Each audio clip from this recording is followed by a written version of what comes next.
He signed away his rights. Then my daughter made this demand. I'm Sarah.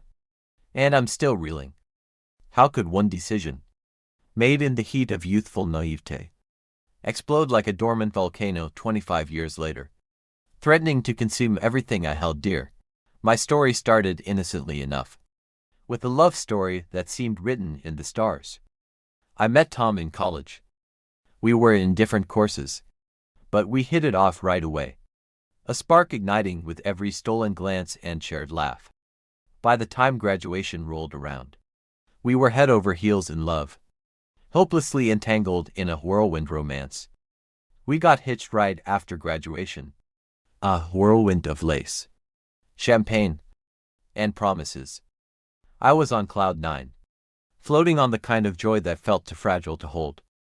My parents, Ellen and George, were loaded, and my wedding was no exception, a fancy venue. The works. Every detail meticulously crafted to perfection. The first year of marriage was pure bliss. We were young, in love, and invincible. Tom had landed a great job at a marketing firm, and I was working as a teacher at a local elementary school. Life was good, almost too good to be true. Then, about a year after we got married, I found out I was pregnant. A wave of joy and terror crashed over me simultaneously. His reaction wasn't quite what I expected. A weak smile. Barely a shadow of enthusiasm crossed his lips. I brushed off his lukewarm response, chalking it up to nerves, not realizing it was a foreshadowing of the storm to come. Our daughter, Lily, was born 9 months later. A perfect little human with a set of lungs that could wake the dead. I was smitten, utterly and completely captivated by this tiny, helpless being.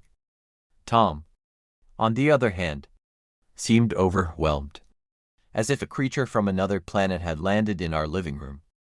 He held Lily awkwardly, like she was a ticking time bomb about to explode. When she cried, which was often, he practically ran from the room, desperate to escape the chaos. I thought we'd have more time. You know, he said one night after Lily had finally fallen asleep, his voice laced with resentment. To enjoy being married. Travel. All that. A cold dread began to creep into my heart. I tried to reassure him, clinging to the hope that we could salvage the wreckage. We can still do all that, Tom, I pleaded. It'll just be a little different with Lily. As the months went by, Tom started staying late at work more and more, his excuses growing thinner and more transparent with each passing day.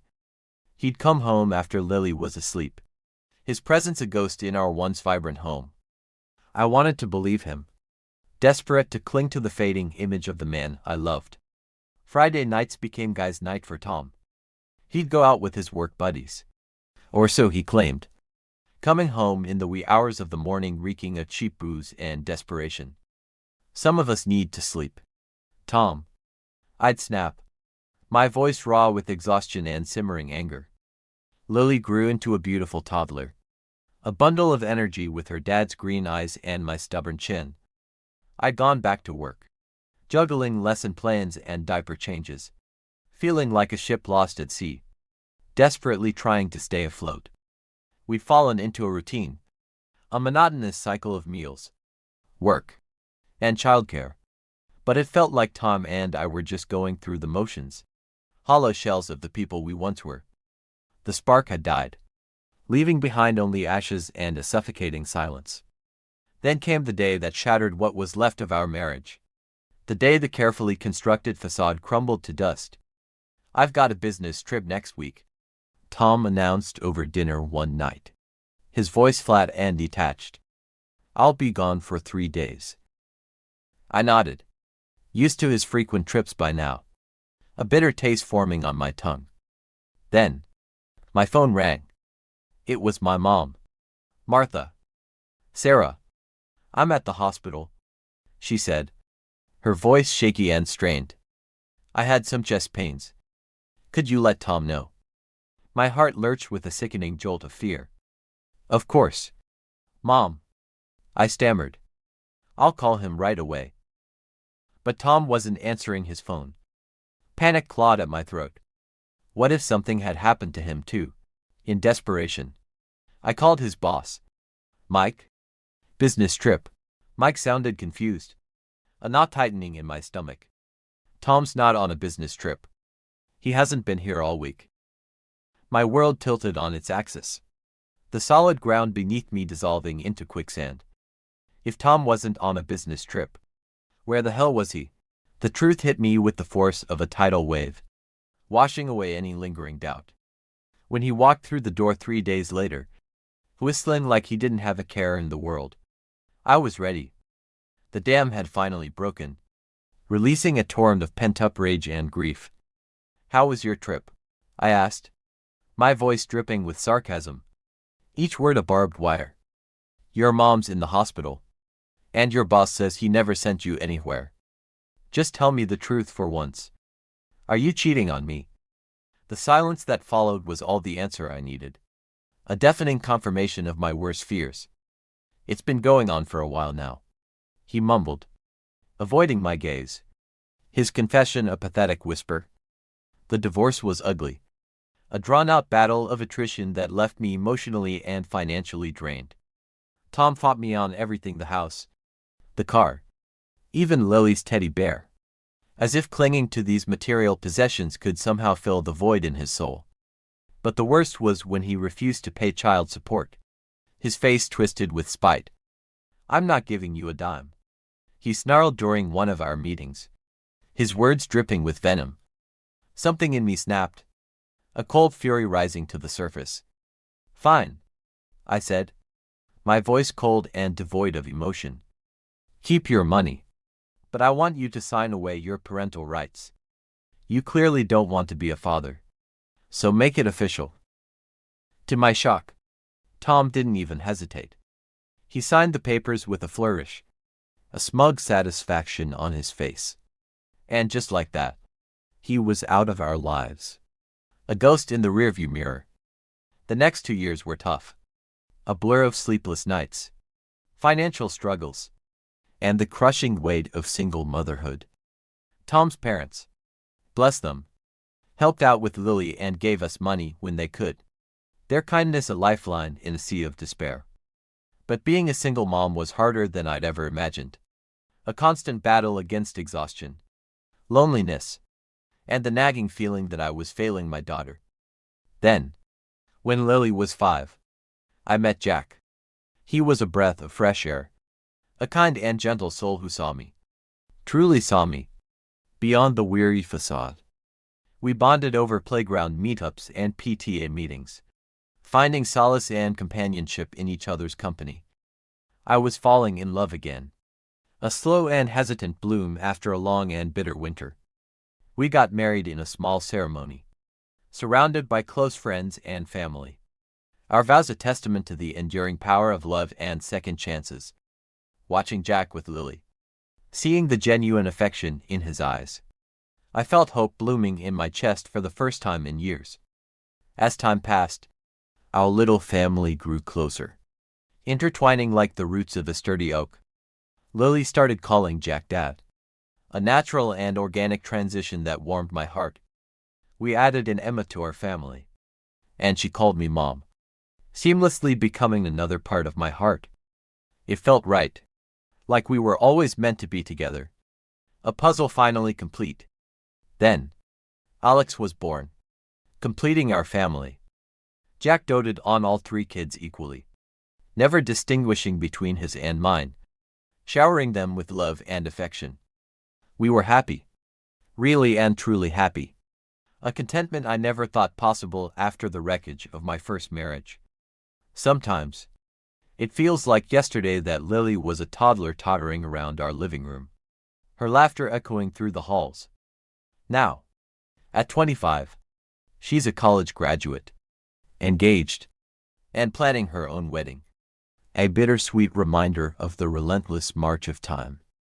Lily's fiancé, Ben, is a great guy, a kind and decent young man who adores her. Jack and I both like him immensely. Relieved that she had found someone who appreciates her as much as we do. When they announced their engagement, We were overjoyed, eager to celebrate this new chapter in her life.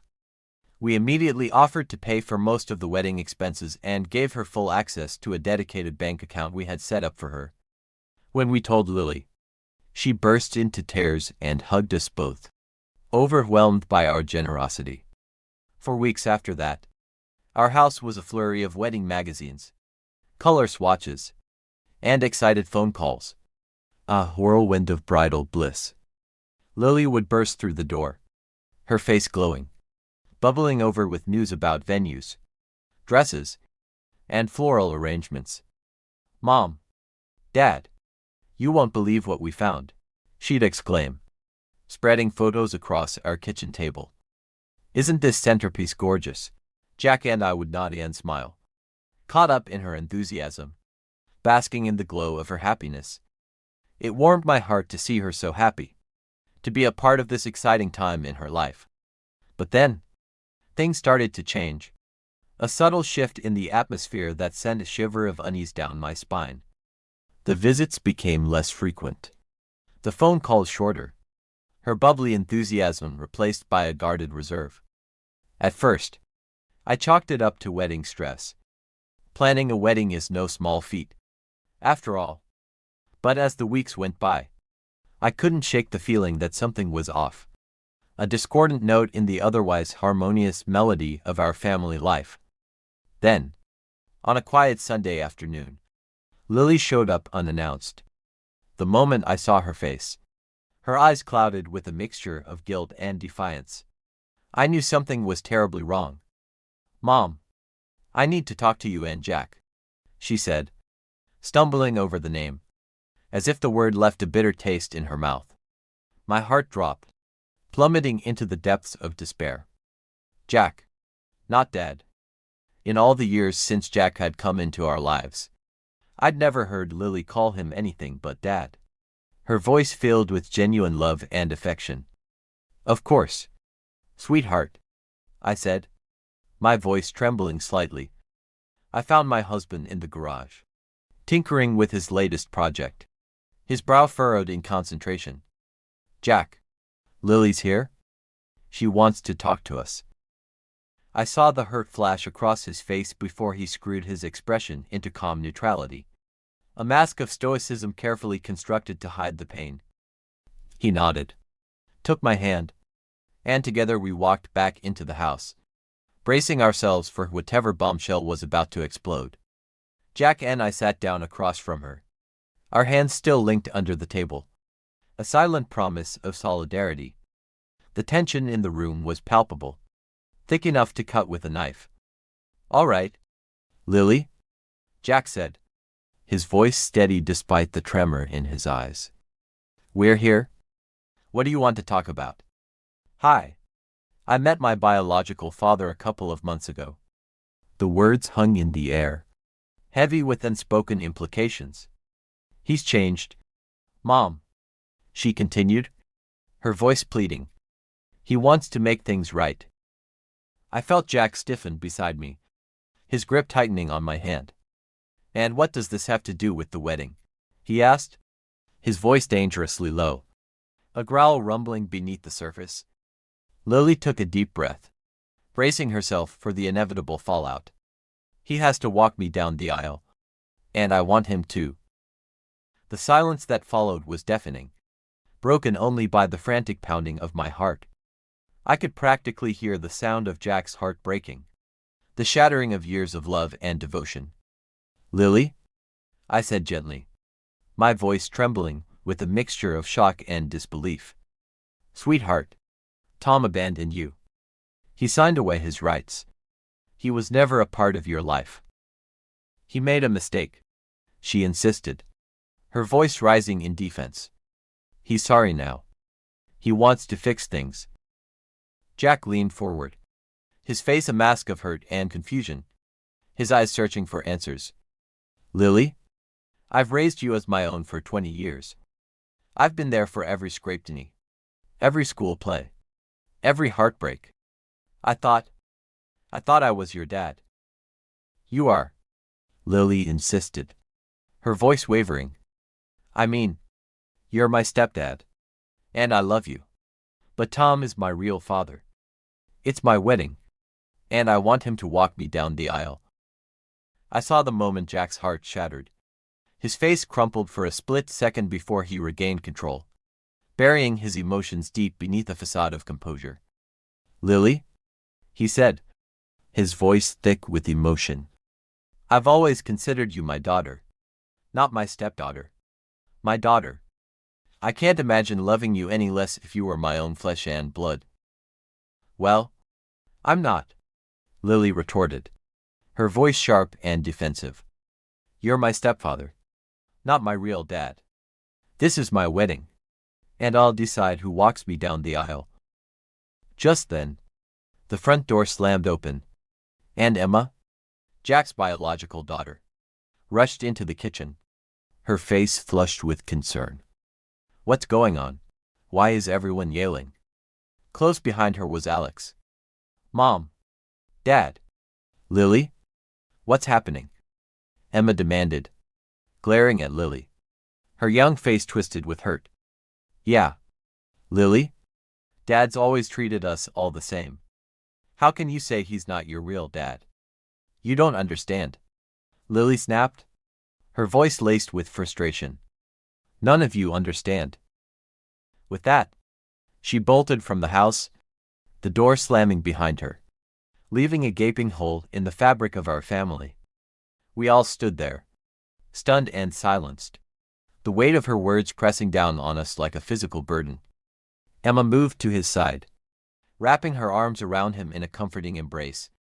Max joined them, offering silent support.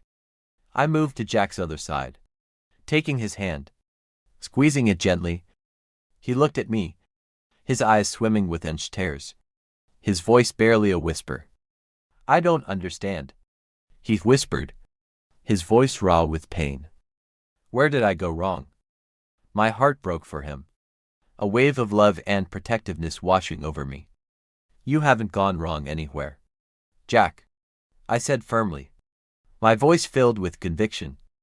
"You've been the best father any of these kids could ask for. I don't know what's gotten into her, but it doesn't diminish the love we all have for you." As we stood there, our little family huddled together in the kitchen, I couldn't help but wonder how things had gone so wrong and, more importantly, how we were going to fix this. The days following Lily's bombshell announcement were tense, a thick fog of unspoken resentment hanging over our home. Jack and I kept expecting her to call, to apologize, to recant her hurtful words, but the phone remained stubbornly silent. Instead, my phone started buzzing with social media notifications, each one a fresh wave of nausea. With a heavy heart, I opened her social media page. There she was, beaming next to Tom, her arm wrapped around his waist, her face radiating a false sense of happiness. "So happy to reconnect with my real dad," the caption read, each word a knife twisting in my gut. When I showed Jack, his face hardened, his eyes narrowed. "That's it," he said, his voice cold and resolute. "If she doesn't consider me her father anymore, I'm not paying for her wedding. I'm blocking her access to the wedding account. She's made her choice." I didn't argue, knowing that words would be futile. How could I, when he looked so broken, his spirit crushed by the cruel words of the daughter he had loved and cherished for so long? A few days later, the other shoe dropped, the hammer blow we had been dreading. Lily stormed into the house, her face red with fury, her eyes blazing with indignation. "What the hell?"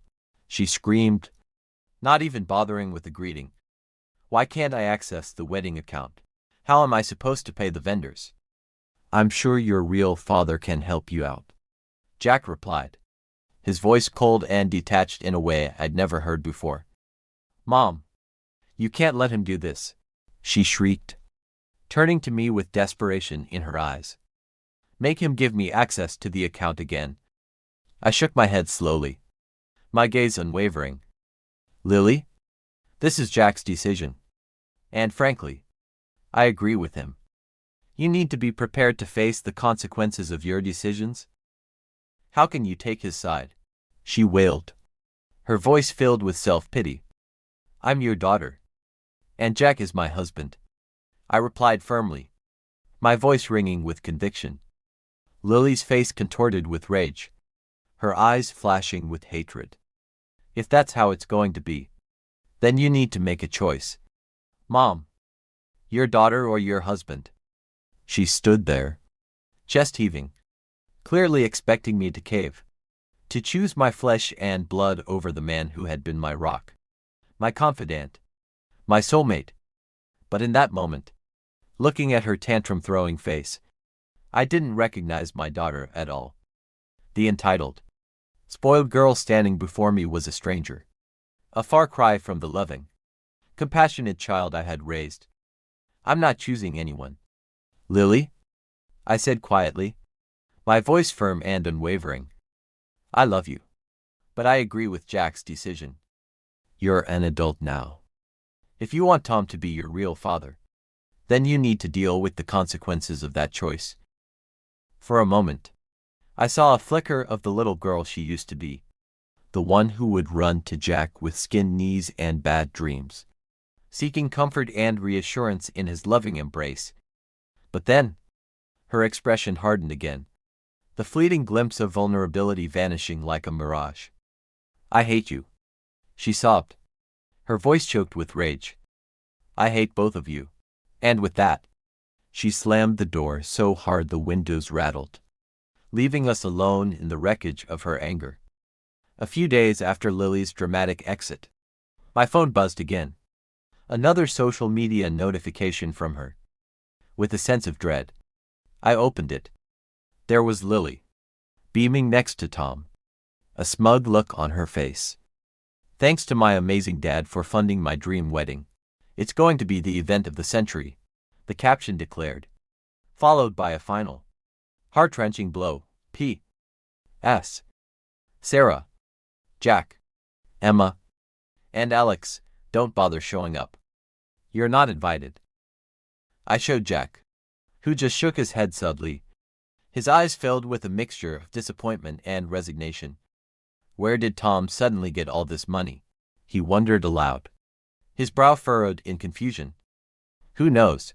One replied, trying to sound optimistic, but a knot of unease was tightening in my stomach. We tried to put it out of our minds, to focus on our life and our other kids. But fate, it seemed, had other plans. A week later, there was a knock at our door. I opened it to find Martha and George, Tom's parents, looking worried and frazzled, their faces etched with anxiety. Sarah, we need your help, Martha said, her voice trembling. Once we were all settled in the living room, Martha began to explain, her voice laced with desperation. We got a call from the bank, she explained. They're saying we've missed a loan payment, but we never took out a loan. The next day, I found myself at the bank with Martha and George, piecing together a disturbing puzzle, uncovering a web of lies and deceit. Tom, it turned out, had forged documents, impersonated his parents, and taken out a massive loan in their name, using their home as collateral. He'd made his parents unwitting cosigners to fulfill all of his fantasies. I'm so sorry, the bank manager said, looking genuinely distressed. But unless the loan is repaid, we'll have to start proceedings against Mr. and Mrs. Johnson. Martha burst into tears, her world crumbling around her. How could he do this to us? She wailed, her voice filled with anguish. Back at home, I filled Jack in on everything, the weight of Tom's betrayal pressing down on us. He was adamant. We need to call the police. Tom's committed fraud. His parents shouldn't suffer for his crimes. I nodded, my heart heavy. Despite everything, I never wanted it to come to this. The next few days were a whirlwind of police statements, legal consultations, and growing anxiety. And then, finally, the news we'd been dreading and hoping for in equal measure, Tom had been arrested. As the details emerged, the full scope of Tom's deception became clear. He'd been living large on borrowed money and forged signatures to impress a new girlfriend. The funds have been frozen, the detective informed us. We'll be seizing them as evidence. My thoughts immediately went to Lily. All that money she'd been bragging about. The lavish wedding she had planned. It was all gone. Built on a foundation of lies and deceit. The fruits of a poison tree. That evening, as Jack and I sat on the porch, trying to process everything that had happened, my phone rang. It was Lily. "Mom," she sobbed, her voice cracking with despair. "What am I going to do?" I closed my eyes, feeling a complex mix of emotions: sympathy, frustration, a tiny bit of vindication. But mostly I felt tired. Bone tired. "I don't know." "Lily?" I said softly, my voice laced with exhaustion. "I really don't know." A few days after the phone call, Lily showed up at our doorstep, looking nothing like the radiant bride-to-be she'd been just weeks ago. Her eyes were red and swollen. Her hair was a mess, and her clothes were rumpled and stained. "Mom. Dad." I noticed she was calling Jack Dad again, a flicker of hope igniting within me. "I need your help." We invited her in, offering her a cup of tea and a comforting embrace, sitting around the kitchen table, where we had so many family discussions before. I could feel the weight of the past hanging in the air. "The wedding's off unless we can find the money," Lily explained, her words tumbling out in a desperate rush. "Ben's threatening to call off the engagement if we can't have the wedding we planned. I know I messed up. I know I hurt you. But please, can you help me? Can you give me the money for the wedding?" Jack's jaw was set. His eyes filled with a mixture of pity and exasperation. I knew he wanted to help her, to make everything better. But we both knew we couldn't do that this time. "Lily, we can't just give you the money. Not after everything that's happened," I said gently, reaching across the table to take her hand. "Actions have consequences. Lily, you made your choice, and now you have to deal with the fallout." "You don't understand," she cried, her voice rising in desperation. "He's threatening to call off the engagement if we can't have the wedding we planned." My heart ached for her, a visceral pang of maternal instinct. Despite everything, she was still my little girl, and I wanted to wrap her in my arms and make everything better. But I knew we couldn't. "Sweetheart, I'm so sorry you're going through this," I said, my voice laced with compassion. "But we can't enable this kind of behavior. Giving you the money wouldn't be right, and it wouldn't help you in the long run. You need to stand up for yourself and make your own decisions." "I'll figure it out myself," she snapped, her voice filled with defiance. "I don't need you. Either of you." And with that, she stormed out of the house, leaving us to pick up the pieces of her shattered dreams. We heard through the grapevine that Lily and Ben had gotten married at City Hall. A small, unceremonious affair with only a few close friends in attendance. The night we heard about the wedding, I found Jack sitting on the porch, staring out at the darkening sky. "I feel like I failed her," he said quietly, his voice filled with remorse. I sat down next to him, taking his hand and squeezing it gently. "You didn't fail her, Jack," I said softly, my voice filled with conviction. "We raised her to be strong, independent, and responsible. Sometimes, that means letting her face the consequences of her actions, even when it hurts." "But what if we pushed her away for good?" he asked, his voice breaking with emotion. "What if she never forgives us?" I leaned my head on his shoulder, offering him comfort and reassurance. "Every person in life faces situations where they have to make a choice," I said softly. "Sometimes, those choices turn out to be wrong.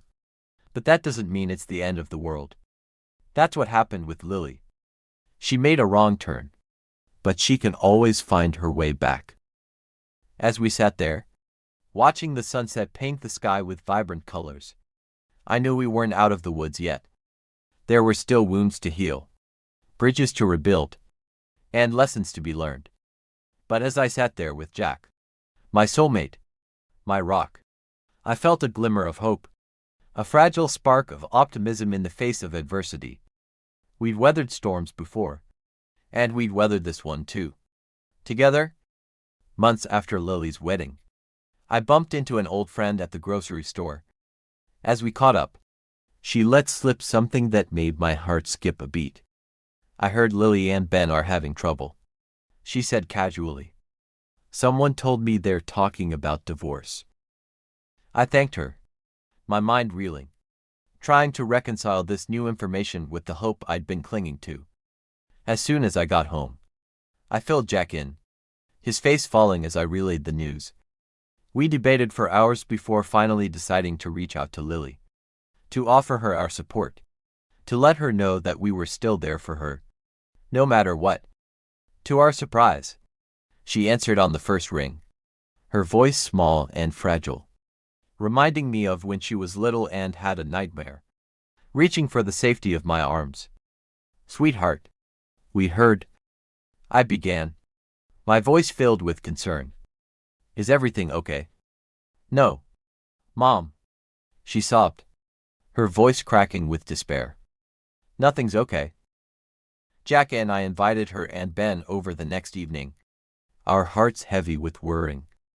"We can't stop fighting," Lily admitted, her voice filled with shame.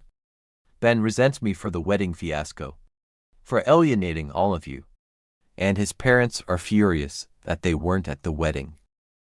Ben nodded, looking miserable. "I love Lily, but I don't know if love is enough anymore." I took a deep breath, choosing my words carefully. Marriage isn't easy. Kids, God knows Jack and I have had our rough patches. It's about facing the challenges together, Jack said firmly, his voice filled with genuine concern. "Have you considered seeing a family therapist? It's a big step. Are you sure you've tried everything?" "I'm so sorry," she sobbed, her voice filled with remorse. "For everything. Mom, Dad, Jack. I'm so sorry for what I said. Mom, I'm sorry for trying to make you choose. I've ruined everything." Jack reached across the table, taking Lily's hand, his eyes filled with compassion. "You haven't ruined everything, sweetheart," he said softly. "You made mistakes. Yes, but we all do. The important thing is that you learn from them and try to do better." We spent the rest of the evening talking. Really talking. For the first time in months. Lily and Ben were honest about their struggles and were receptive to our advice and support. Looking for the first time in ages, I felt a glimmer of hope, a fragile sense that maybe, just maybe, we could salvage this mess. Over the next few months, with Jack and I even joining them for a session at the therapist's request. It was hard, dredging up old hurts and misunderstandings. But slowly but surely, we saw changes. Lily and Ben started looking at each other the way they used to, their eyes filled with love and affection instead of resentment and anger. Family dinners became a regular thing again, filled with laughter instead of tension. One evening, as Jack and I sat on the porch, watching the sunset, Lily joined us, snuggling up next to Jack, her head resting on his shoulder. "Dad," she said softly, her voice filled with love and gratitude. "I'm so sorry for everything. You've always been my real dad." He received a suspended sentence for the fraud, and has stayed out of her way since. Life isn't perfect and Lily and Ben still have their struggles. But as I sit here watching Jack and Lily chatting and laughing, I feel hopeful. We've weathered this storm, and I believe we've come out stronger for it. I don't know what the future holds, but I do know this. Family isn't about blood or legal documents. It's about love, forgiveness, and sticking together even when things get tough. And by that definition, we are most definitely a family. So, Reddit, after hearing all of this, do you think I handled the situation with Lily correctly?